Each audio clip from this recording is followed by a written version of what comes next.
विद्यार्थी मित्रों नमस्कार। श्री एसएन विद्यालय द्वारा संचालित ई लर्निंग सेशन में हूँ आप सौ विद्यार्थी मित्रों हार्दिक स्वागत करूँ छूँ। विद्यार्थियों आपणे छेल्ले धोरण 6 विषय गणित चेप्टर नंबर 3 संख्या साथे रमत एमां छेल्ले आपणे स्वाध्याय 3.3 पूरुं कर्युं हतुं। हवे ज्यारे स्वाध्याय 3.4 शरू करवुं छे त्यारे एनी पहेला एनी माहिती धारो के अवयव है तो कि सामान्य अवयव कोने कहेवाय छे? गुस्सा, गुरुत्तम सामान्य अवयव, लघुत्तम सामान्य अवयवी आ बधानी माहिती लईने पछी आपणे स्वाध्याय 3.4 ની શરૂઆત करशुं। तो शरूआत पहेला करीए। पहेला बेसिक तमने समजावुं छुं विद्यार्थीओ के शुं माहिती आपणे केवी रीते प्राप्त थाय छे। बराबर। तो पहेलो पॉइंट आपणे एवुं कंईक लखीए छीए अहींया सामान्य अवयव छे। शुं छे? सामान्य अवयव।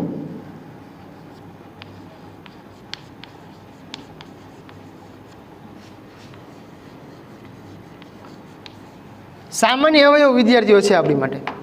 सामान्य अवयव शुं छे ध्यान राखजो। तो कि आपेली संख्या जे छे आपणी पासे आपेली संख्याना बधा सरखा अवयव, सरखा एटले समान अवयव एटले के सामान्य अवयव थाय। बराबर। सामान्य अवयव एटले तो लखी शकाय कि आपेली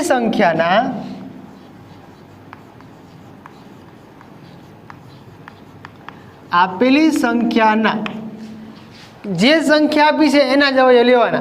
आपेली संख्याना बधा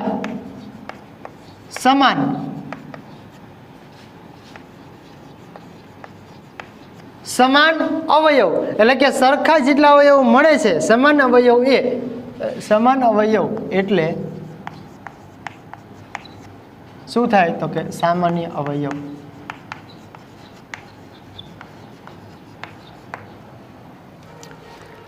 खास याद राखजो सामान्य अवयव है कि जेटली संख्या तमने आपेली है। एक धारो कि तमने उदाहरण आपू छुं। हालो दाखला तरीके पेला लखुं छुं 4 ना अवयव। 4 ना अवयव तो मने मोटे आवडे छे 1, 2 અને 4 पड़े छे અને एवी रीते 6 ना अवयव लखुं छुं। 6 ना अवयव तो कि 1 ना घड़ियामां, 2 ना घड़ियामां, 3 ना घड़ियामां, 6 ना घड़ियामां। बे संख्याना विद्यार्थी में अवयव लेखा। बराबर। आ बे संख्याना सामान्य अवयव मारे गोतवा होय तो अहीं तो लखी शकूं कि सामान्य 4 અને 6 ना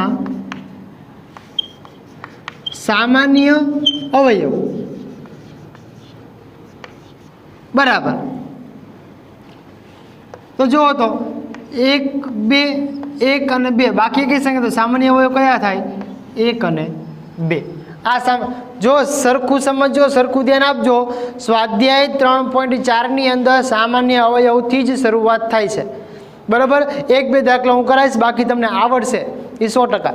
बराबर। नहीं आवड़े एवुं नहीं बने। तमने पण अवयव पाडता आवड़ता होवा जोईए। अवयव आवड़शे तो ज तमने आवड़शे, नहींतर आवड़शे नहीं। पहेली वात। हवे विद्यार्थी आपणे जोवानुं छे बीजो पॉइंट गुरुत्तम सामान्य अवयव। समझो गुसा जे तमे छठ्ठा धोरण में शीखी गयेला। छठ्ठा धोरण में नहीं पर 5मा धोरण में थोड़ी बेसिक माहिती तमने मळी हशे। छठ्ठा धोरण में थोड़ुं आपणे डिटेल में जोवानुं छे वधारे पड़तुं। बराबर। चलो गुरुत्तम सामान्य अवयव एटले शुं ए समझीए। एनी पहेला पॉइंट लखी नाखुं। गुरुत्तम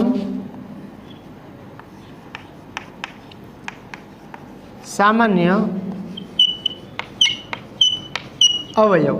हवे गुरुत्तम सामान्य अवयव विद्यार्थीओ छे शुं ए समझवुं छे आपणे। बराबर। तो पहेला तमने लिखो तो कि जे संख्या आपणे आपेली छे ए संख्या दरेकना सामान्य अवयवमां जे अवयव मोटो होय ए अवयवने ते आपेली संख्यानो गुस्सा कहेवाय। गुस्सा एटले गुरुत्तम सामान्य अवयव कहेवाय। लखવું એટલે લખી શકાય કે આપેલી સંખ્યાઓમાં લખી શકાય આપેલી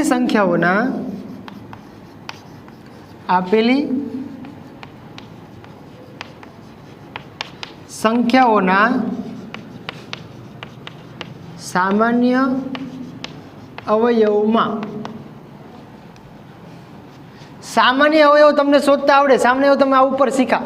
સામાન્ય અવયવ જે મળે છે, સામાન્ય અવયવમાં જે અવયવ એટલે કે જે સંખ્યા મોટી હોય, અવયવમાં જે અવયવ મોટો હોય તે આપેલી સંખ્યાઓનો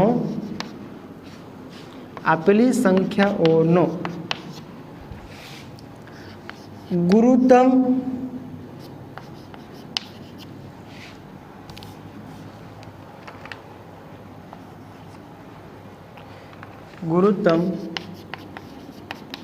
સામાન્ય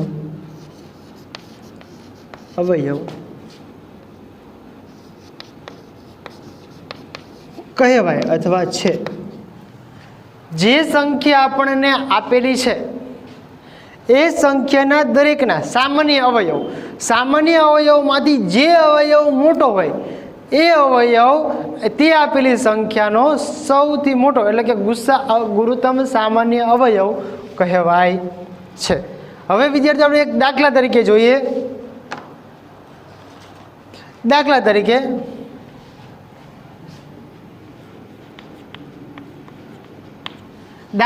તો પેલા આપણે શું લખશું તો કે જે અવયવ આપણને પાડવા છે, બરાબર, અવયવના આધારે આપણે તો કે પેલા 12ના અવયવ ને પછી 18ના અવયવ લઈ લઈએ. ચલો પેલા તો 12ના અવયવ,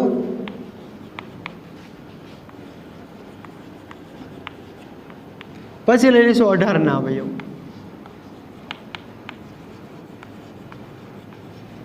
12ના અવયવ તો કે 1 2 3 4 6 અને 12. 18ના અવયવ તો કે 1 2 3 6 9 અને 18 થાય. જો આ દરેકના અવયવ છે, આપણને શું વ્યાખ્યા કીધી કે આપેલા અવયવમાં સામાન્ય અવયવ, તો સામાન્ય અવયવ જે આપણે શોધવા પડશે તો લખું છું 12 અને 18ના સામાન્ય અવયવ બરાબર. તો પહેલામાં એક બંનેમાં આવે છે એટલે 1 લખી નાખો, પછી 2 આવે છે એટલે 2 લખી નાખો, પછી 3 આવે છે 3 આવે છે લખી નાખો, પછી 4 6 12 6 આવે છે તો 6 લખી નાખો 6. પછી એકેય સંખ્યા આવતી નથી, આવે છે નથી આવતી, તો બરાબર આટલી સંખ્યા આપણને મળે છે. તો હવે એના આધારે આપણે શું લખશું તો કે હવે ગુસામાં શું કીધું, જે સંખ્યા આપે છે એનો અવયવ જે હોય એટલે કે સૌથી મોટો અવયવ કયો છે તો કે ગુસા જે છે એના 12 અને 6ના અવયવ તમે 12 અને 18ના અવયવ તમે જે પાડ્યા છે એના આધારે સામાન્ય અવયવમાં તમને સૌથી મોટો અવયવ કયો મળે છે તો કે મોટો અવયવ લખી શકાય ગુરુત્તમ સામાન્ય અવયવ બરાબર કયો કહેવાય આપણો 6 કહેવાય. શું કામ? સૌથી મોટો અવયવ છે. હા, એના આધારે જ આપણે થોડુંક લખવું છે બરાબર. તો અહીં લખી શકાય કે ગુરુત્તમ સામાન્ય અવયવને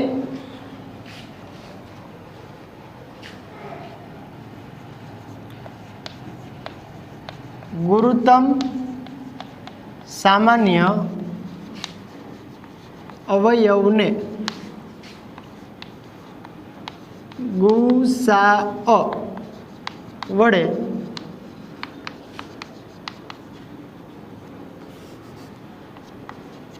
દર્શાવાય છે. દર્શાવાય ટૂંકમાં ગુસાઅ વડે દર્શાવાય. હવે જોવાનું છે કે ગુસા વડે આપેલી સંખ્યાને એટલે ગુસા આપણને કયો મળ્યો 6 તો કે 6 ને 12 વડે 12 ને 6 વડે અને 18 ને 6 વડે ભાગી શકાય. તો અહીં લખી શકાય કે ગુસા વડે આપેલી સંખ્યાને નિશેષ ભાગી શકાય છે. એટલે લખી શકાય કે ગુસા વડે આપેલી સંખ્યાને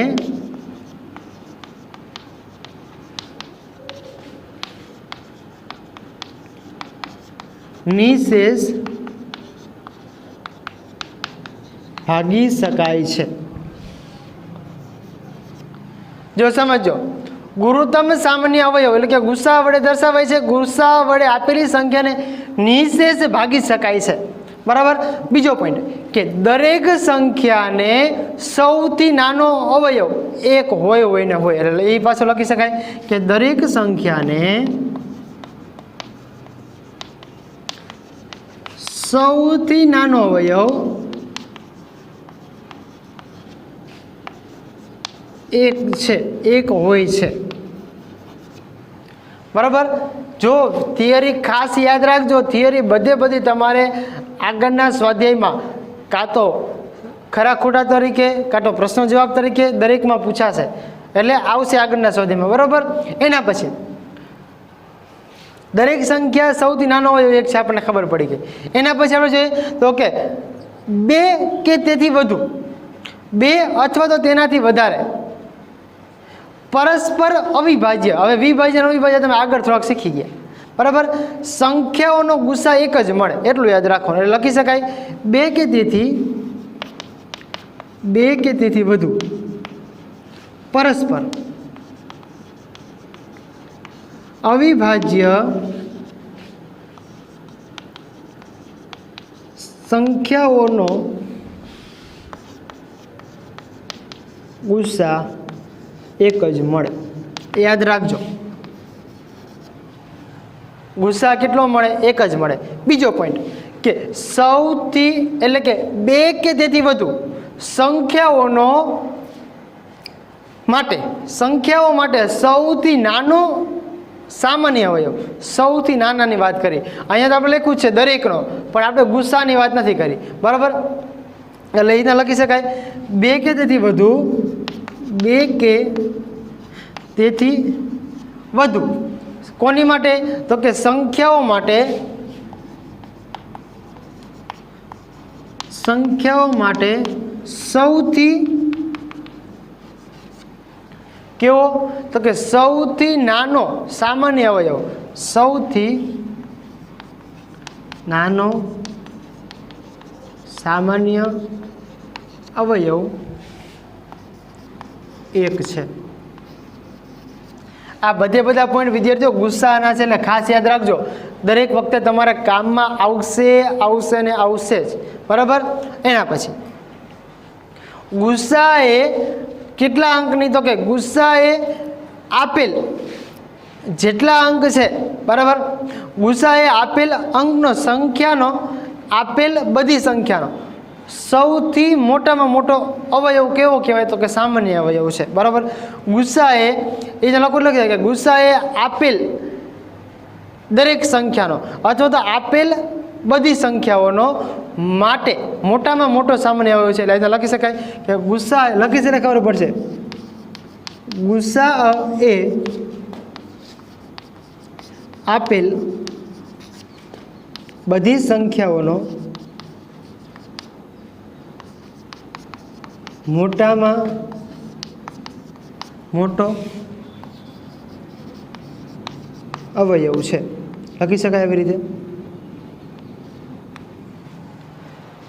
जो याद रखो आ गुस्सानु है हजी लसानु तो बाकी है। एटला माटे एटલું બધું લખાવું છું કે તમારે આગળના ધોરણમાં ફરજિયાત ગુસ્સા લેતા ગુસ્સા તો છે પણ લસા લેતા ફરજિયાત આવશે આવશે ને આવશે। બરાબર। આ તમારી બધી બેઝિક માહિતી વિદ્યાર્થીઓ તમને ખબર પડી ગઈ હવે કે સામાન્ય અવયવ કેવી રીતે શોધવાના અને ગુસ્સા એટલે કે ગુરુત્તમ સામાન્ય અવયવ કેવી રીતે મેળવાય એની માહિતી પણ તમને મેં લખાવી। સ્ટોપ કરીને તમે લખી શકો છો। બરાબર। હવે વિદ્યાર્થી લઘુત્તમ સામાન્ય અવયવી બરાબર એટલે એનું એક જોઈ લઈએ આપણે।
લઘુત્તમ સામાન્ય અવયવી, જો વિદ્યાર્થી યાદ રાખજો, આ જે અવયવી તમને આપેલા છે એના માટેનું. હવે આપેલી બે કે તેથી વધુ સંખ્યાઓનો સૌથી નાનામાં નાનો, સૌથી નાનો સામાન્ય અવયવીને શું કહેવાય? તો કે લસા કહે. લઘુત્તમ સામાન્ય અવયવ લખી શકાય. આપેલી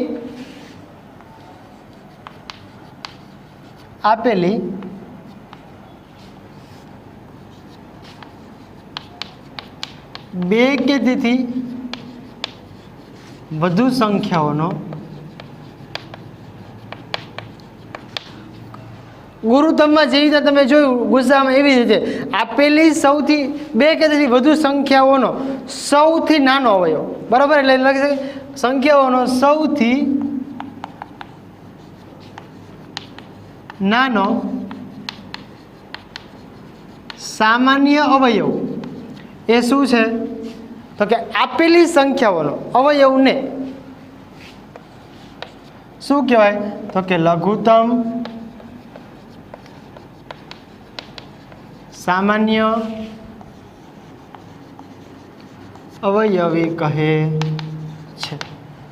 એક પોઈન્ટ સાથે સાથે લખાઈ દઉં કે સીધું તેને ટૂંકમાં લસા વડે દર્શાવાય છે. લસા વડે દર્શાવાય. હવે વિદ્યાર્થીઓ આપણે જોઈ લઈએ એક સાથે સાથે ઉદાહરણ, એટલે તમને તરત ખ્યાલ આવી જાય, બરાબર? ઉદાહરણ તરીકે, દાખલા તરીકે જોવું છે તો લખી શકાય. દાખલા તરીકે કોઈ પણ બે સંખ્યા, ત્રણ સંખ્યા જે તમારે લઈ લે, તો 3 અને 5 નો લસા આપણે જોવો છે. તો કે 3 અને 5 નો લસા જોવો છે તો બે વસ્તુ, તો લસા એટલે અવયવી છે, તો અવયવી તમને આવડતા હોવો જોઈએ. તો કે 3 ના અવયવી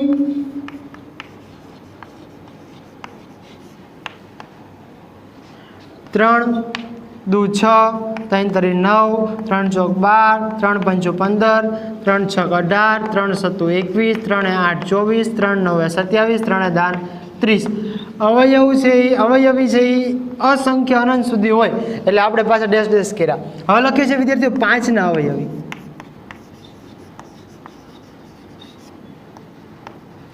5 એકા 5, દુ 10, તરી 15, 5 4 20, 5 5 25, 5 6 30, 5 7 35, 5 8 40, 5 9 45, 5 દાન 50.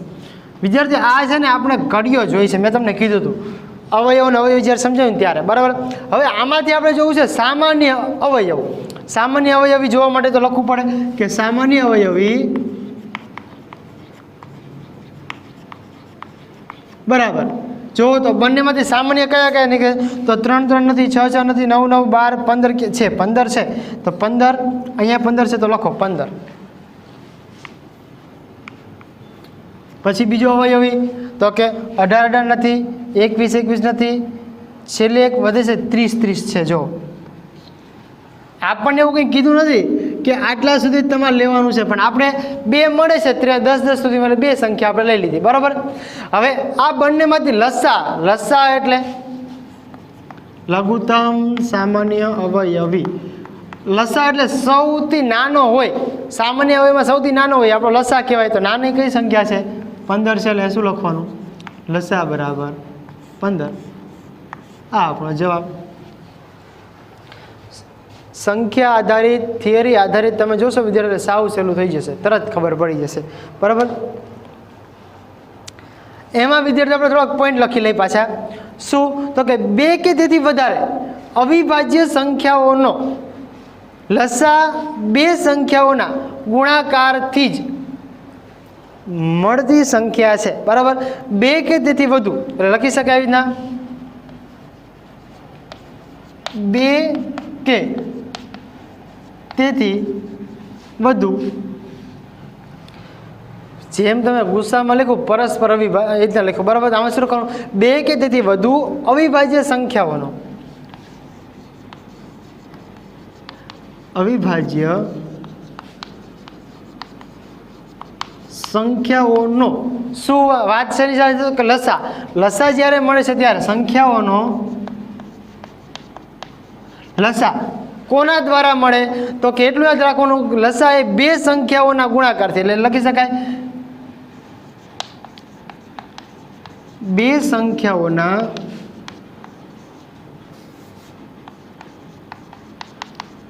ગુણાકારથી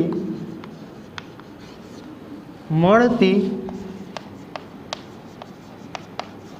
સંખ્યા છે યાદ રાખજો બરાબર એ જ વસ્તુ પાછું તમે બીજી રીતે બે કે તેથી વધુ અવિભાજ્ય સંખ્યાઓમાં એક સિવાય કોઈ સામાન્ય અવયવ ન હોય ત્યારે પણ આવી સંખ્યા ફરીથી બે કે તેથી વધુ અવિભાજ્ય સંખ્યાઓના એક સિવાય જો કોઈ સામાન્ય અવયવ ન હોય તો પણ ત્યારે પણ આવી સંખ્યા પોતે જ લસા તે સંખ્યાઓના ગુણાકારથી મળતી સંખ્યા છે એટલે આપણે આ લખેલું છે એટલે આપણે બીજું કંઈ લખવાની જરૂર છે નહીં પણ એટલું યાદ રાખજો કે લસા છે ને બે રીતે શોધી શકાય લસા કેવી રીતે તો કે લખી શકાય લસા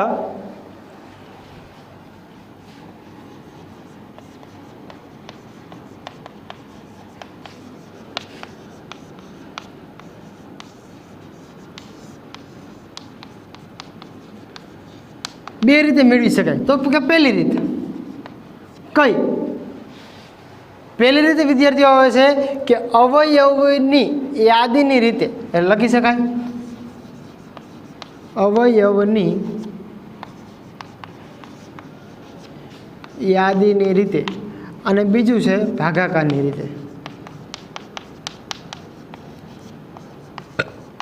યાદ રાખજો અવયવીની યાદીની રીતે અવયવીની યાદીની રીતે બરાબર અવયવીની યાદીની રીતે તમે જે ઘડિયા રીતે લખો છો એની જેમ જ બરાબર અને ભાગાકાર એટલે જે ભાગાકાર આવશે ત્યારે હું તમને પાછો કરાવીશ બરાબર બે રીતે છે આટલું વિદ્યાર્થીઓ છે લસા માટેનું આગળ જોયું તમે ગુસા માટેનું બરાબર ફરીથી પાછળ લઘુત્તમ સામાન્ય અવયવી એટલે શું તો કે આપેલી બે કે તેથી વધુ સંખ્યાઓના સૌથી નાનો સામાન્ય અવયવને સૌથી નાના સામાન્ય અવયવને શું કહેવાય તો કે લઘુત્તમ સામાન્ય ટૂંકમાં શેના વડે દર્શાવાય તો કે ટૂંકમાં તેને લસા વડે દર્શાવાય છે